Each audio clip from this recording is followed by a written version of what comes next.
국회 법제사법위원회는 문무일 검찰총장 후보자의 인사청문 경과 보고서를 채택했습니다.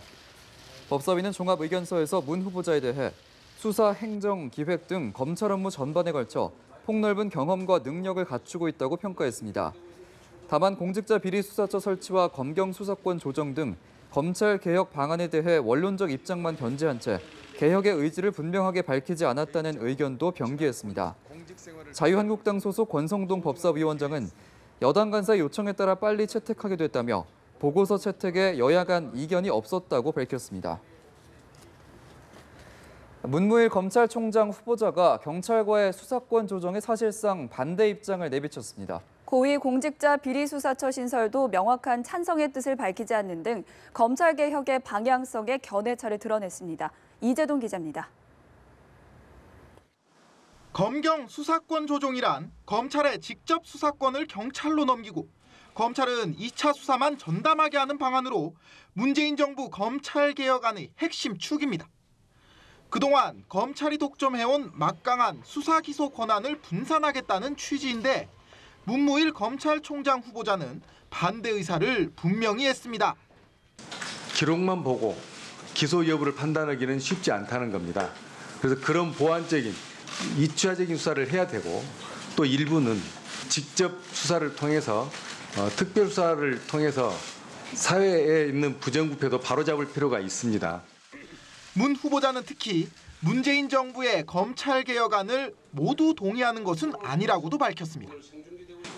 사람이 다르기 때문에 다 동의한다고 제가 말씀드리기는 어렵겠지만 검찰 개혁안의 또 다른 축인 고위공직자 비리수사처 신설 문제에 관해서도 명확한 찬성 입장을 내지는 않았습니다. 공수처에 관해서도 다양한 의견이 있어서 검찰 입장에서는 어느 한 가지 의견이 옳다라고 지금 말씀드리긴 너무 성급해 보여서. 다만 문 후보자는 법무부 고위 간부직을 검사가 아닌 인사에게 개방하는 법무부 탈검찰화와 관련해서는 검찰 본연의 업무에 집중하겠다며 찬성 입장을 밝혔습니다.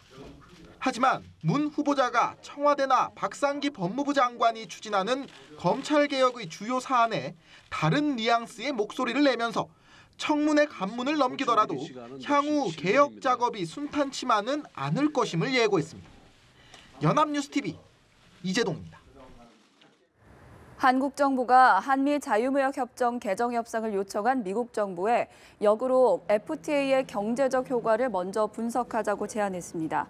산업통상자원부는 신임 백운규 장관의 명의로 미국 무역대표부 USTR에 공동위원회에서 한미 FTA 발효 이후 효과에 대해 양측이 공동으로 객관적인 조사와 연구, 평가를 할 수 있는 최선의 방안에 대해서 논의하자고 제안했습니다. 이는 미측이 주장한 협정 개정을 논의하기 전에 한미 FTA가 미국의 불리한 협정인지 먼저 평가해보자는 의미로 미측의 의도대로 끌려가지 않겠다는 정부 당국의 포석으로 풀이됩니다. 정부가 증세를 추진하기로 하면서 정치권에서는 이름 붙이기, 이른바 프레임 전쟁이 본격화하는 모습입니다.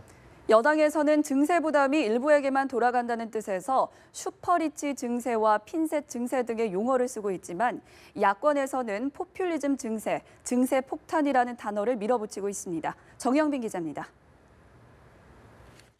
지난 2005년 노무현 정부는 부동산 투기 억제를 위한 보유세 강화를 명분으로 종합부동산세를 도입했습니다.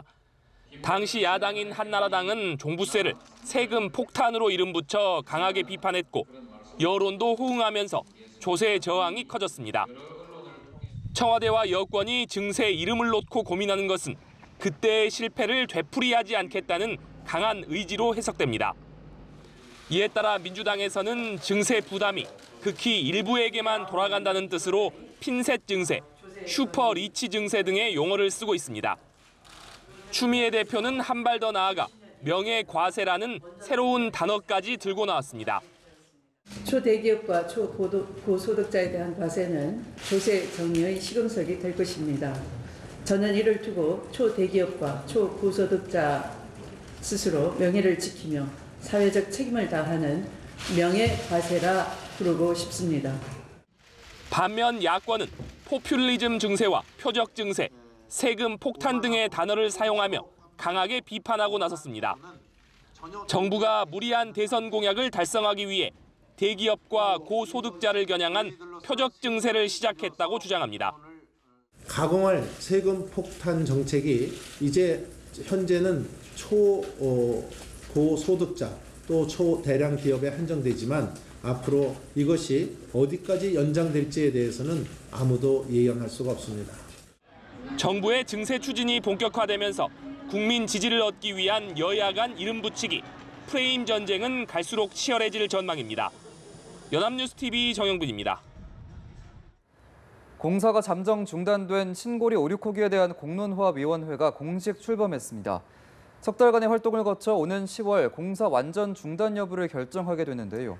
정부는 공론화위원회의 최종 결정을 그대로 따르겠다고 밝혔습니다. 성승환 기자입니다. 문재인 대통령은 대선 후보 시절부터 탈원전 의지를 수차례 밝혀왔습니다. 만에 하나 후쿠시마 같은 원전 사고라도 발생한다면 인류 역사상 경험하지 못한 대재앙이 될 것입니다. 이에 맞춰 정권 출범 후 신고리 원전 5, 6호기의 공사가 잠정 중단됐습니다. 후속 조치로 신고리 5, 6호기의 운명을 결정할 공론화위원회도 첫 회의를 열고 공식 활동에 들어갔습니다.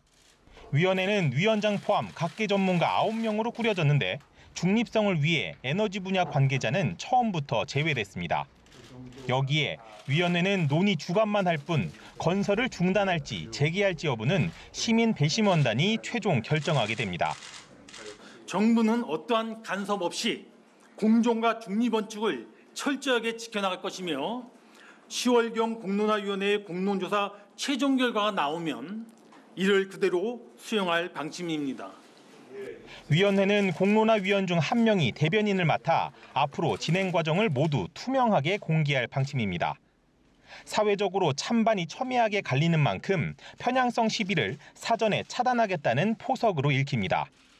공론화위원회의 활동 기간은 3개월로 10월 21일 전에 신고리 5, 6호기의 운명이 결정됩니다. 연합뉴스TV 성수환입니다.